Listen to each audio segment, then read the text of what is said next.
Baik. Mungkin hari ini kita agak singkat, ya. Mungkin paling lama 40 menit lah. Paling lama itu kemungkinan. Karena saya pagi ini mau safar. Jadi insya Allah mungkin kita tidak terlalu lama. Paling lama 40 menit atau 45 menit saja insya Allah. Baik. Bismillahirrahmanirrahim. Assalamualaikum warahmatullahi wabarakatuh. Waalaikumsalam. Alhamdulillahi wa kafa wassalatu wassalamu ala nabiyil mustafa alladhi la yantiqu 'anil hawa in huwa illa wahyun yuha wa ala alihi ahli sidqi wal wafa amma ba'd fa as'alullaha ta'ala an yamunna 'alaina bi'ilmin nafi' wal 'amalis salih وأن يفقهنا في الدين وأن يفتح لنا فتوح العارفين وأن يرزقنا الإخلاص في الأقوال والأعمال اللهم آمين. Para ikhwah sekalian, tulab dan talibat, a'azani Allah wa iyyakum. Alhamdulillah kita kembali berjumpa sebagaimana biasa dalam rangka menuntut ilmu, ya, membahas kitab Fathul Qarib Al-Mujib, Syarah Mat'ul Ghayah wa Taqrib. Salawat beserta salam senantiasa tercurahkan buat Nabi kita Muhammad sallallahu alaihi wasallam serta keluarga beliau, sahabat dan orang-orang yang senantiasa mengikuti sunnah beliau hingga akhir zaman. Baiklah, kita lanjut saja. Kita langsung melanjutkan pembahasan kita di kitab ini sudah sampai ke pembahasan siwak. Qala al-musannif rahimahullahu taala wa nafa'ana bi'ilmihi fid dunya wal akhirah. Faslun fi isti'mali alati siwak. Pembahasan tentang penggunaan alat bersiwak. Dalam pembahasan siwak ini setidaknya kita bisa mengerucutkan pembahasan menjadi 4. Ya, ada 4 mihwar atau pembahasan tentang siwak yang ada dalam kitab Fathul Qarib ini. Pertama itu hukum bersiwak. Ya, pertama hukum bersiwak itu apa? Kemudian yang kedua adalah mata yukrahu as-siwak. Kapan dimakruhkan seseorang bersiwak. Kemudian yang ketiga adalah al-mawadhi' alladhi yata'akkadu fiha isti'malus siwak. Tempat-tempat atau waktu-waktu yang dimana siwak itu ditekankan atau menjadi sunnah muakkadah. Dan yang terakhir adalah kaifiyatu istiak atau kaifiyatu isti'mali as-siwak. Bagaimana tata cara bersiwak. Naam.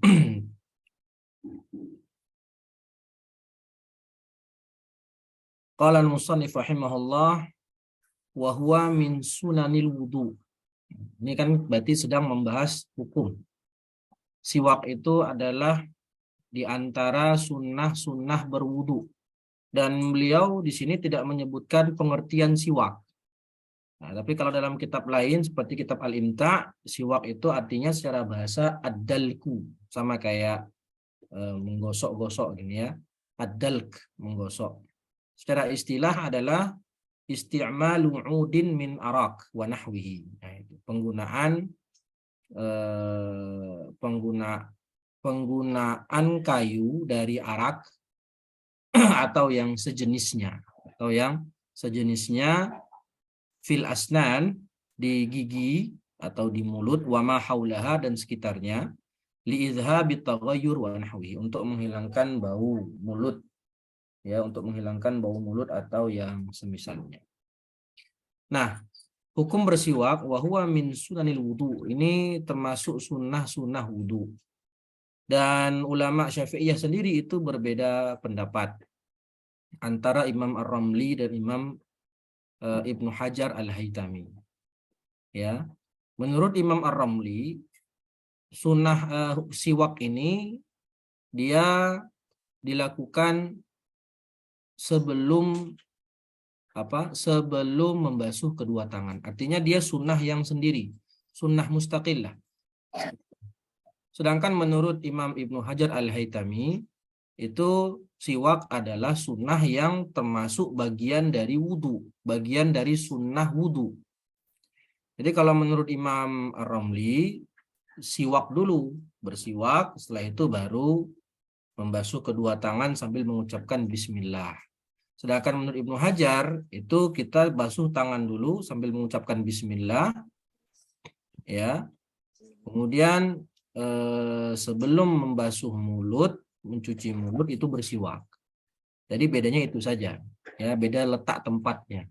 Tapi kedua ulama tadi sepakat bahwasannya siwak hukumnya termasuk bagian sunnah wudhu.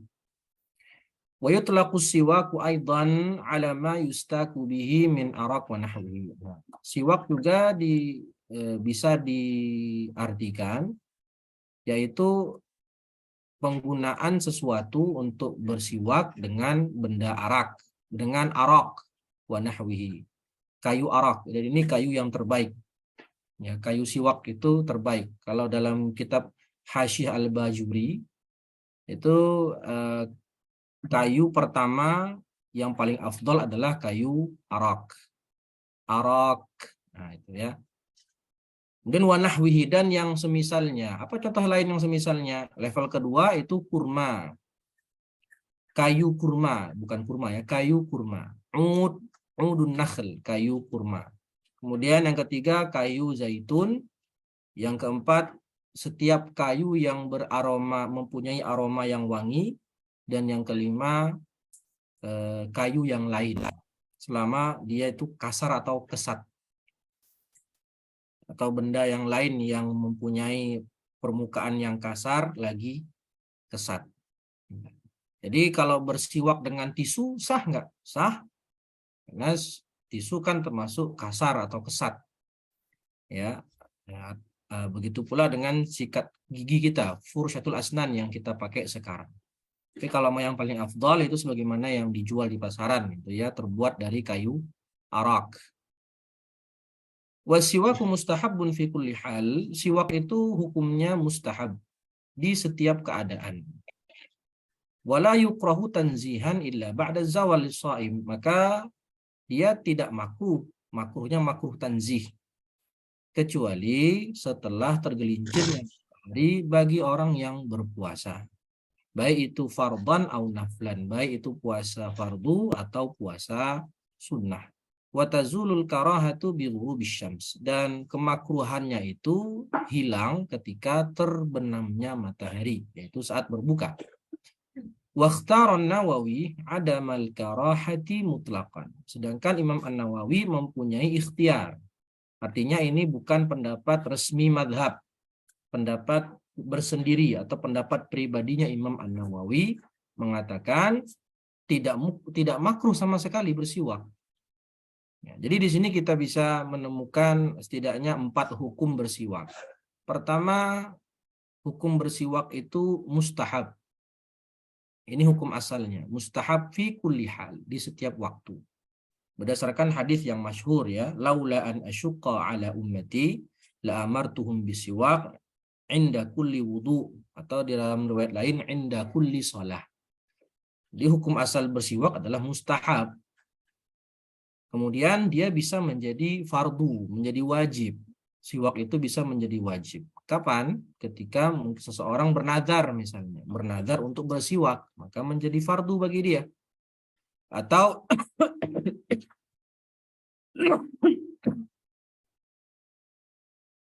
ketika bau mulutnya berubah atau dia habis memakan sesuatu yang mempunyai aroma yang tidak sedap, kemudian dia akan menghadiri sholat Jumat misalnya.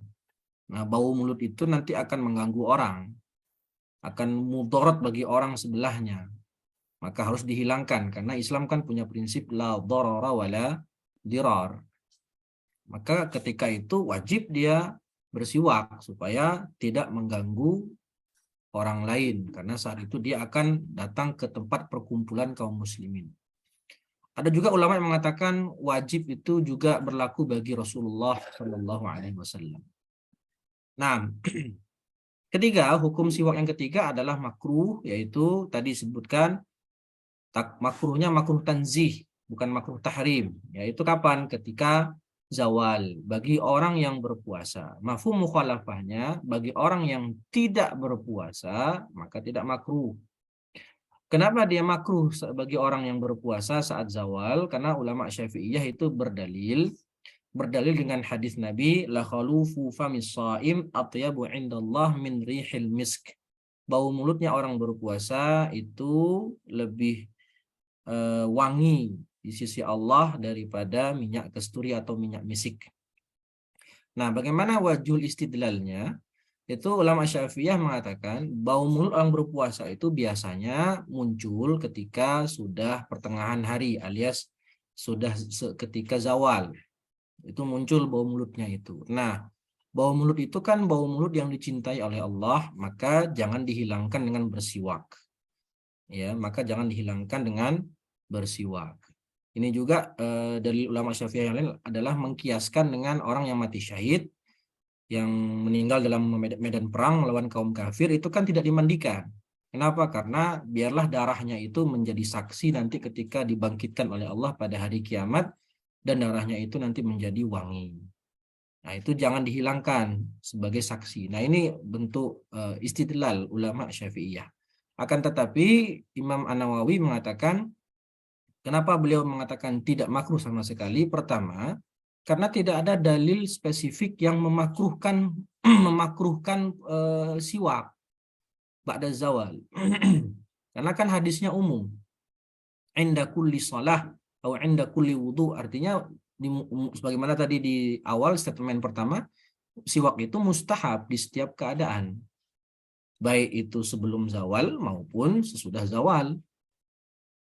Kemudian Imam Nawawi kedua alasannya kenapa tidak memakruhkan, karena bau mulut orang berpuasa itu tidak muncul dari mulutnya, tapi dari dari dalam perut, dari lambung. Dan itu tidak hilang, tidak bisa hilang hanya dengan bersiwak. Ala kulli hal ini menarik ya, bahwasanya Imam Nawawi kan termasuk muharrir madhab yang pertama. Muharrir madhab yang pertama selevel dengan Imam Ar-Rafi'i, ya, Syaikhan. Kalau dalam kitab Syafi'iyah disebut Syaikhan berarti itu Imam An-Nawawi dan Imam Ar-Rafi'i. Tetapi beliau mempunyai pandangan tersendiri untuk beberapa kasus, ya, contohnya kasus ini. Ini menunjukkan bahwasanya kita bermadhab itu tidaklah melazimkan harus taklid apa kata imam harus ikut. Enggak. Ternyata memang dalam mazhab Syafi'i sendiri ada beberapa khilaf yang terjadi, termasuk masalah qaul qadim dan qaul jadid. Wa huwa ay as-siwak fi thalathati mawadhi ashaddu istihbaban. Nah, ini dia. Dia bisa menjadi sunnah muakkadah. Hukum asalnya sunnah, tapi bisa menjadi sunnah muakkadah. Ahaduha 'inda taghayyuril fam min azmin. Pertama, menjadi sunnah muakkadah ketika mulutnya berubah. Bau mulutnya berubah gara-gara azmin. Apa itu azmin? Ada dua pengertian. Pertama, sukutun tawil, ya, diam dalam jangka waktu yang lama, atau yang kedua dimaknai sebagai tarkul akli, ya, tidak makan, tidak mengkonsumsi sesuatu apapun. Wa inna ma qala wa ghairihi liyashmala taghayyural fami bi ghairi azmin. Dan perkataan beliau wa ghairihi, tambahan wa ghairihi itu untuk mencakup bau mulut tadi bisa berubah tidak hanya dengan azm. Ya, seperti contoh lain bisa berubah ka'akli dzirihin karih, seperti memakan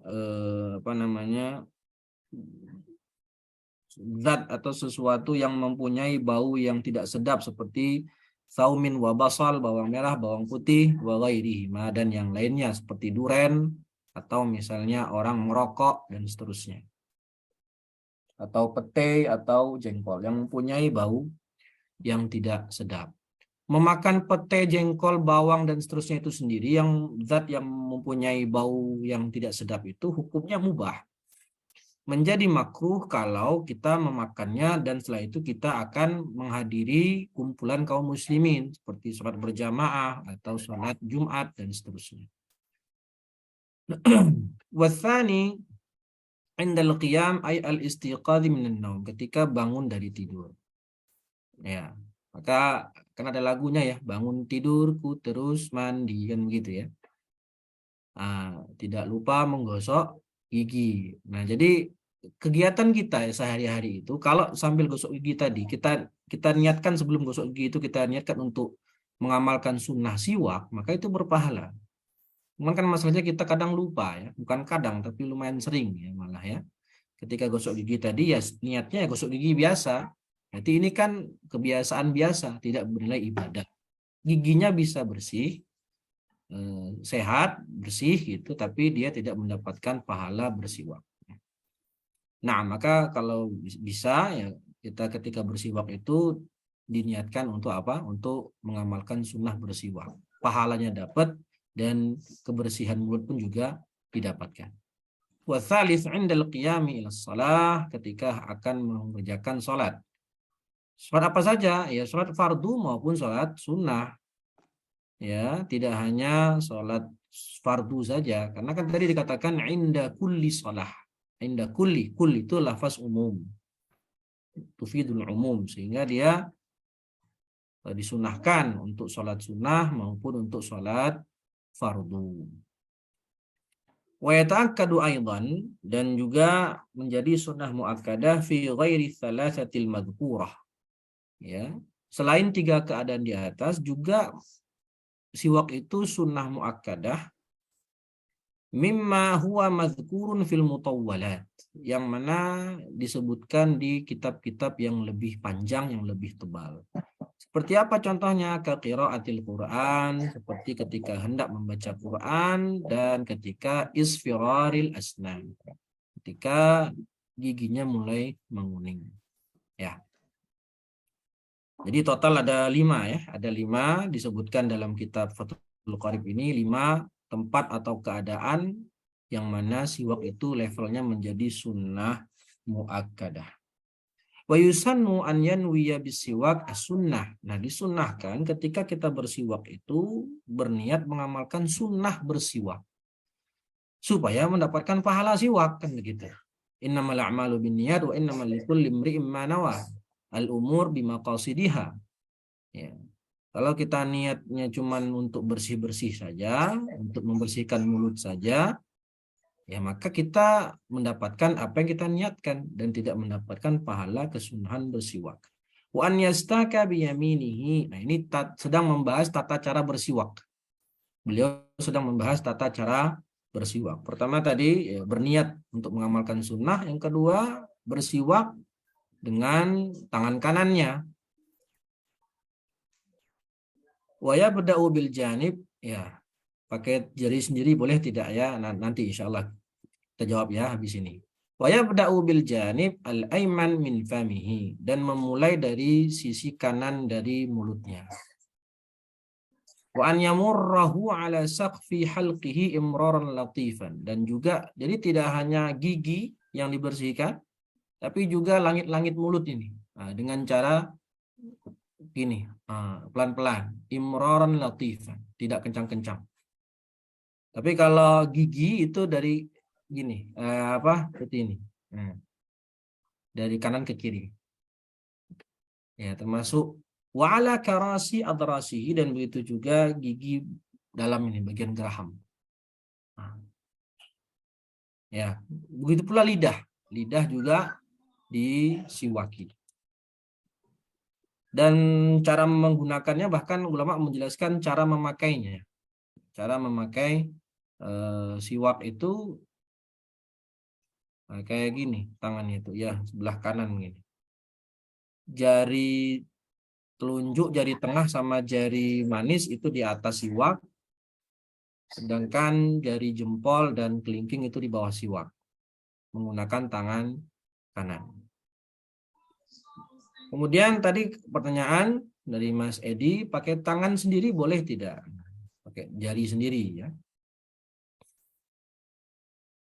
Jawabannya adalah tidak boleh, karena tangan kita selama itu masih tangan manusia ini itu kan tidak bisa disebut alat bersiwak. Tapi kalau menggunakan tangan orang lain diperbolehkan, tentu dengan syarat kalau orang tadi mengizinkan. Kalau orang tadi mengizinkan. Kalau ada tangan yang udah putus bagaimana? Ya juga tidak dibolehkan. Dia mengatakan tidak boleh, kenapa? Karena jari manusia yang sudah terputus itu adalah muhtaram, yang mulia. Ya. Tapi kalau dengan tangan sendiri, meskipun dia kasar, itu bukan tidak dibolehkan, tidak mendapatkan kesunahan bersiwak. Nah, itu tidak mendapatkan kesunahan bersiwak karena tangan manusia itu ya bukan disebut alat, tidak disebut sebagai alat. Tapi kalau pakai tisu boleh selama permukaannya kasar lagi kesat ya bisa. Tapi tadi sudah kita sebutkan level alat untuk bersiwak yang paling utama adalah kayu arak. Wallahu a'lam bishawab.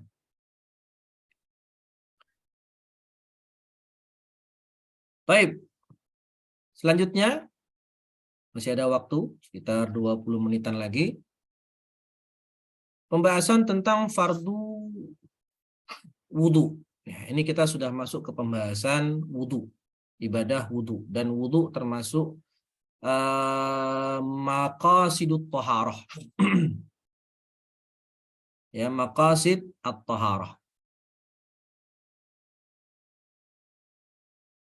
Nah, nanti akan saya barusan itu baca di kitab lain gitu ya. Nanti mungkin bisa saya tuliskan di grup nanti insya Allah, sebagaimana kemarin ya. Jadi intinya alasannya tadi begitu. Alasannya karena tangan manusia itu, ya tangan kita sendiri ini kalau kita pakai siwak itu tidak bisa mendapatkan kesunahan siwak. Karena tangan kita ini tidak disebut alat.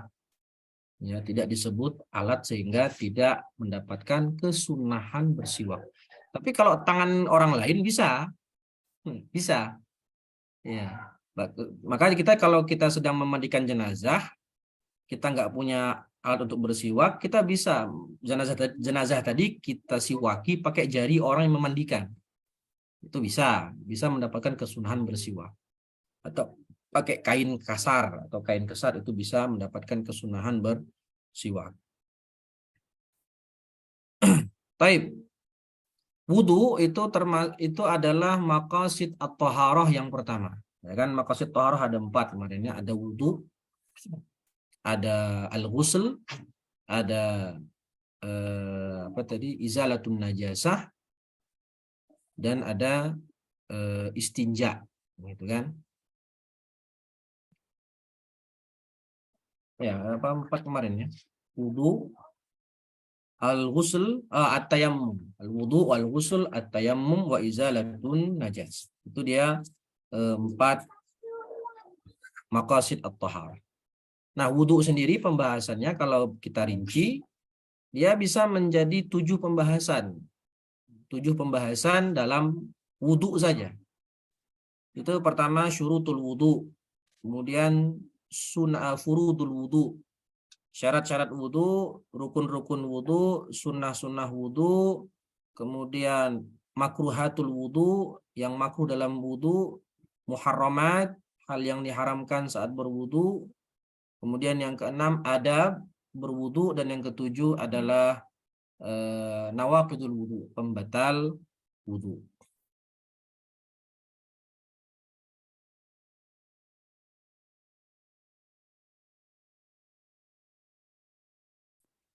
Ketika seseorang memandikan jenazah, membersihkan gigi mayat menggunakan jarinya, maka yang mendapatkan pahala sunnah jenazah atau yang memandikannya, Ustaz.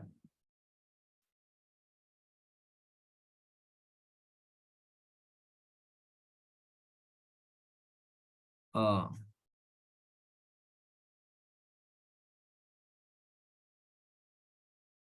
wallahu alam. Ya, wallahu alam bisawab. Ya, berarti kalau begini kan ya yang memandikan ya, karena yang mayat sudah terputus ininya, amalannya. Jahit. Di buku ini cuman dibahas 3 saja. Di kitab Fathul Qorib cuman dibahas 3, tidak dibahas yang 4. Jadi di buku Fathul Qorib hanya membahas fardu, sunnah, dan nawaqid, pembatal. Ya, kalau di Nailur Roja itu dibahas itu, ada sunanul wudu. Ya, dibahas sunah-sunah sunanul wudu, syurutul wudu dibahas itu. Syarat-syarat berwudu, kemudian dibahas juga makruhatul wudu. Hal-hal yang dimakruhkan saat berwudu. Begitu pula dalam kitab Al-Imta' Syarah Matan Abi Suja'. Baik, kita ambil saja, kita berjalan saja sesuai yang disebutkan dalam kitab supaya tidak melebar kemana-mana. Kalau ingin lebih tahu lagi, ingin lebih mengetahui lebih detail, itu bisa merujuk ke kitab Nailur Raja, Syarah Safinatun Najah, atau kitab Al-Imta' Syarah Matan Abi Suja', atau kitab-kitab lain yang lebih tebal seperti At-Taqriratus Sadidah. Nah, fardu wudu wa sunanuhu. Rukun wudu dan sunah-sunahnya, wa huwa bi dhammil waw fil ashhar. Al wudu dengan menggunakan dhammah. Al wudu, dan ini adalah ismun lil fi'li, ya, perbuatan. Wa huwal muradu huna, dan itulah yang diinginkan di pembahasan ini, yaitu al wudu. Wa bi fathil waw, sedangkan kalau wawnya difathahkan artinya al wadu. Al wadu itu ismun lima yutawaddau bihi, itu nama untuk sesuatu yang kita pakai berwudu, yaitu air. Ya, al wudu itu perbuatan wudunya, sedangkan al wadu adalah air yang digunakan untuk berwudu. Kayak suhur dan sahur. Kalau suhur adalah perbuatan makan sahur, sedangkan sahur, ya, sahur itu adalah sesuatu yang dimakan saat sahur. Nah, tapi kan kita lebih familiar nyebutnya sahur, ya, bukan suhur. Jaid. Nah, yang dimaksud di sini adalah al-wudu, ismun lil fi'li, perbuatan bersucinya itu. Perbuatan berwudunya itu. Apa sih arti wudu? Ya, tidak disebut di sini arti berwudu, ya. Berwudu itu secara bahasa artinya al-wadha'ah, ma'khuzun minal wadha'ah. Artinya al-hasan wan nadhafah. Wudu diambil dari kata al-wadha'ah yang bermakna al-hasanu wan nadhafah. Indah lagi bersih. Secara istilah itu wudu disebut ismun lil fi'li, ya, itu perbuatan, nama dari sebuah perbuatan, alladzi huwa isti'malul ma' fi a'dha'in makhsusah, yang mana dia adalah penggunaan air di anggota badan tertentu, yang mana anggota wudu itu 4, wajah, kedua tangan sampai siku, kepala, dan kedua kaki, muftatahan biniyatin makhsusah, yang dibuka dengan niat tertentu. Nah, itu pengertian wudu secara istilah. Wa yashtamilul awwalu ala furudin wa sunan. Nah, wa yashtamilul awwal. Maksudnya apa awal di sini? Yaitu al wudu, pakai dhammah. Nah, jadi beliau menyebutkan di sini cuman furud, yaitu rukun, dan sunnah-sunnah. Dan nanti di akhir itu nanti disebutkan nawaqid, pembatal wudu. Wa dzakara al-musannifu al-furuda fi qawlihi. Dan musannif menyebutkan furud di perkataannya adalah furudul wudu sittatu asya, ada 6. Ya, fardu atau rukun wudu ada 6. Mungkin kita hanya bahas sebagian, nggak bisa selesai seluruhnya. Ahaduha an-niyah. An-niyatu wa ma'naha lughatan al-qasdu wa haqiqatuha syar'an qasdu syai'i muqtarinan bi fi'lihi.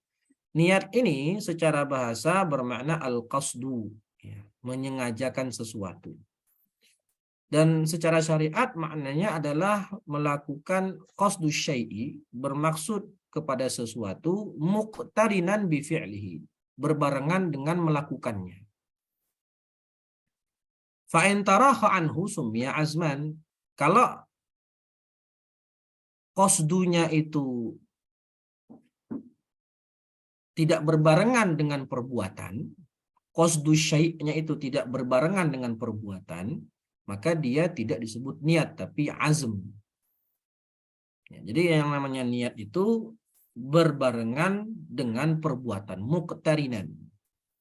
Ya, kalau misalnya kita nanti, sekarang kan jam 5:30, kalau kita bilang nanti jam 11:30 saya mau sholat zuhur, itu kan nanti, ini namanya azm.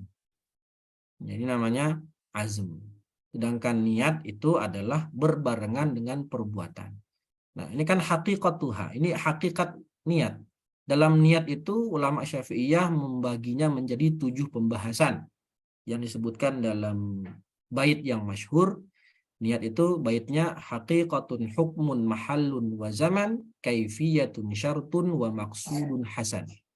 Haqiqatun hukmun mahallun wa zaman. Hakikat pengertian hukum, tempat berniat, dan waktu berniat. Ya, haqiqatun hukmun mahallun wa zaman kaifiyatun.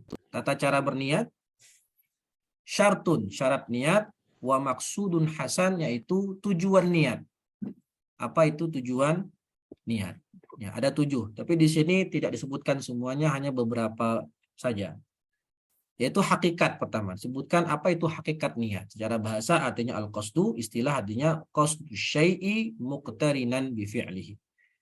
Kalau dia belakangan alias tidak berbarengan dengan perbuatan, tidak disebut niat tapi disebut azm. Wa takunun niyatu 'inda ghasli awwali juz'in minal wajhi. Dan niat itu untuk wudu ini ya, itu dilakukan ketika awal membasuh bagian wajah. Karena itulah bagian fardu pertama, wajah. Ya, berarti ini kan sedang membahas zaman, waktu berniat. Ketika membasuh sebagian aja. Ya, membasuh sebagian, awal membasuh sebagian wajah, karena wajah adalah anggota rukun pertama. Ai muqtarinatan bidzalikal juz'i la bijami'ihi. Berbarengan dengan membasuh sebagian, enggak mesti semuanya. Sebagian wajah saja awal membasuh sebagian wajah itu disitulah niatnya. Berbarengan dengan membasuh sebagian wajah dan tidak disyaratkan harus membasuh seluruh wajah terlebih dahulu. Wala bima qablahu wala bima ba'dahu. Ya, tidak boleh berniat itu sebelum membasuh wajah atau setelah membasuh wajah. Ya, kalau tadi sebelum membasuh wajah itu namanya azm kan? Tidak berbarengan berarti dengan fiil. Atau setelah, misalnya ada orang kepanasan dia habis dari luar, kemudian dia basuh wajahnya. Basuh wajahnya. Pas habis basuh wajah ternyata azan. Azan zuhur misalnya. Terus dia bilang, ya sudahlah tadi basuh wajah itu saya niatkan untuk wudhu, maka nggak sah. Artinya dia niatnya itu saat membasuh wajah tidak ada. Dia baru berniat setelah selesai membasuh wajah. Maka wudhu wajahnya tadi tidak sah. Maka harus diulang. Fayanwil mutawaddi'u 'inda ghasli ma dzukir. Nah, sekarang beliau menjelaskan tata cara berniat. Kaifiyah. Orang wudhu itu niatnya apa?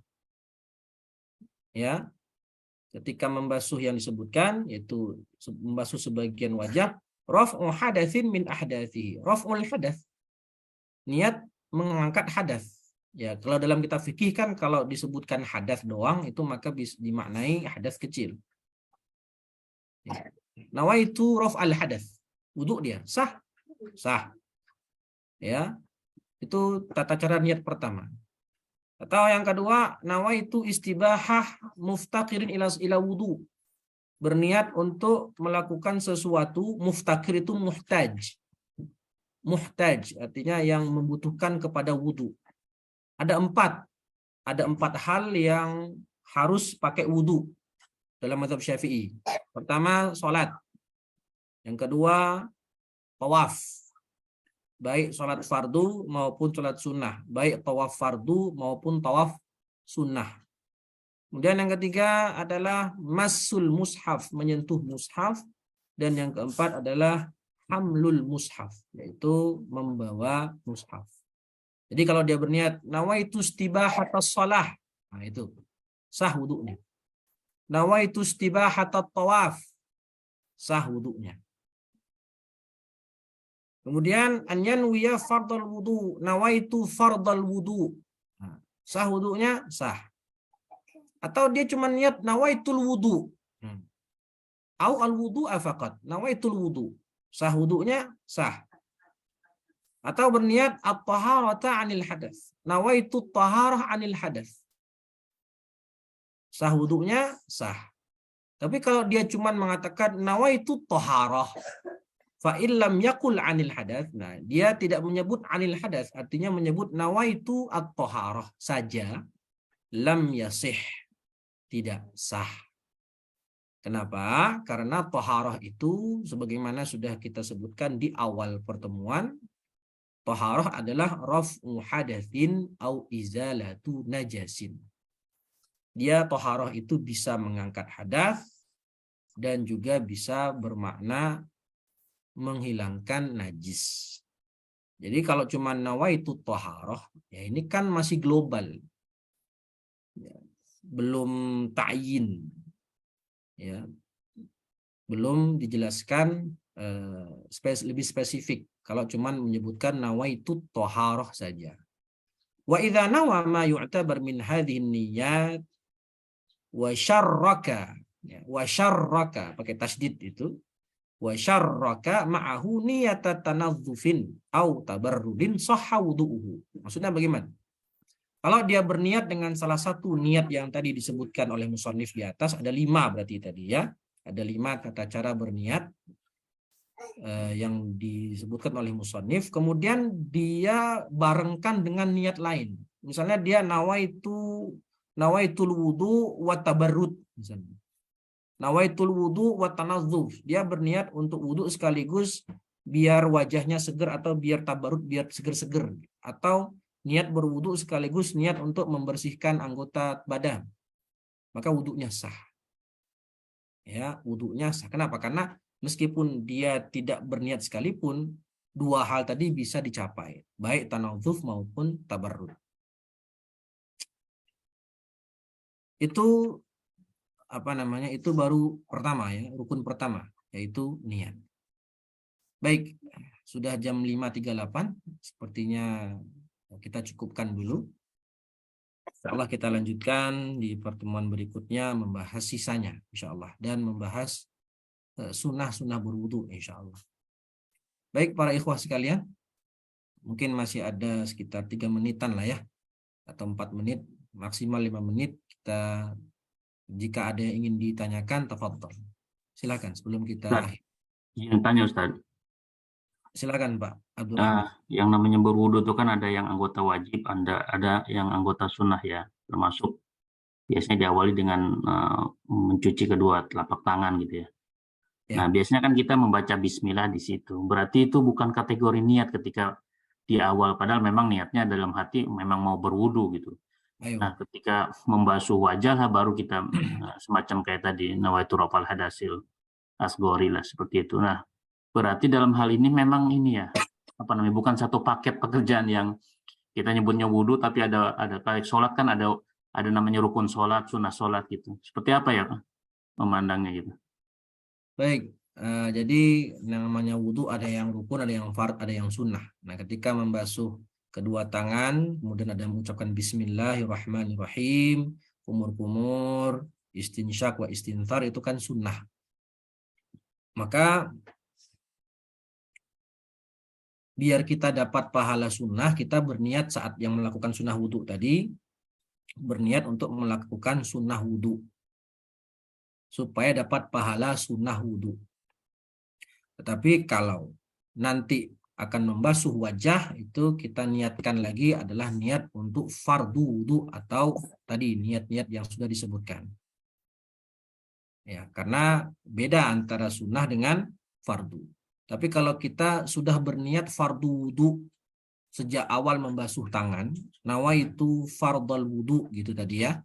Sejak membasuh tangan bismillah, dan niat itu kita pertahankan sampai membasuh sebagian wajah, maka wudunya sah. Karena tadi niatnya masih tetap ada di dalam hati sampai membasuh sebagian wajah. Cuman masalahnya di sini dia tidak mendapatkan pahala sunnah wudu yang dia kerjakan sebelumnya. Kumur-kumur, membasuh tangan, kumur-kumur, dan istinsyak dan istinthar. Jadi di situ dibedakan. Ya, maka kalau dikatakan kerja 2 kali, iya, supaya mendapatkan fadilah sunnah dan juga wudunya sah. Makanya tadi saya sebutkan di siwak tadi, ulama berbeda pendapat, siwak itu sebelum membasuh tangan atau sesudah membasuh tangan. Apa faedah khilafnya ini? Faedah khilafnya kalau dia siwak itu di awal sebelum membasuh tangan, dia niat siwak dulu. Niat bersiwak. Karena kan tadi siwak itu kita disunahkan berniat, mengamalkan sunnah. Setelah dia bersiwak, akan membasuh tangan, niat lagi. Niat untuk sunnah wudhu. Nah, sedangkan kalau Imam Ibnu Hajar Al-Haytami mengatakan siwak itu bagian dari sunnah wudhu dilakukan setelah membasuh kedua tangan, maka dia niatnya sekali aja. Niat untuk sunnah wudhu, kemudian dia membasuh tangan sambil baca bismillah, lalu sebelum kumur-kumur dia siwak dulu. Tidak perlu berniat lagi, karena sudah masuk satu paket dengan niat di awal. Itu bedanya antara niat sunnah wudhu dan niat fardu wudhu. Begitu ya Pak Abdurrahman ya? Ya, makasih Ustaz. Gitu. Bertanya, Mau tanya, Ustaz. Ya, monggo. Silakan Mas. Ini di Mas Aldian ya, silakan. Ya, saya mau tanya. Jadi tentang pertanyaan yang sebelumnya ini, jadi tadi kan dijelaskan bahwasanya wudhu niat itu niat dilakukan ketika membasuh wajah, karena wajah kan bagian yang wajib dari fardul wudhu kan, furudul wudhu kan wajah gitu. Nah, berarti untuk orang yang wudhunya itu pengen ngambil sunnah kayak dari telapak tangan gitu, dia niatnya itu niat sunnah apakah atau dia itu sekali niat di awal, nggak perlu niat lagi nanti di furudul wudhu yang muka itu? Apakah harus niat 2 kali atau cukup niat di membasuh tangan aja gitu, Ustaz? Baik. Ya, itu yang tadi sudah kita sebutkan. Kalau cuman mau sah saja, sah doang nih. Ya, dia berarti dari membasuh tangan kan sudah berniat. Kalau dia sejak membasuh tangan itu sudah berniat fardu wudhu, niatnya untuk fardu wudhu, asalkan niat itu masih selalu ada sampai dia membasuh wajah, sebagian wajah, maka wudhunya sah. Wudhunya sah. Nah, cuman dia tidak, amalan yang dia kerjakan tadi, mencuci tangan, kumur-kumur itu nggak bernilai pahala sunnah. Kenapa? Karena tidak diniatkan. Kan begitu. Oh, iya. Jadi kerja 2 kali. Iya, betul. Kerja 2 kali. Iya, niatnya 2 kali. Berarti harus 2 kali niatnya saja? Iya, untuk mendapatkan kesunahan wudhu tadi. Pahala sunnah wudhu.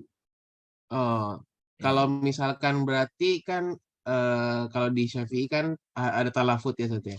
Berarti kalau pengen mengikat niat itu kan harus pakai talafut gitu kalau di mazhab.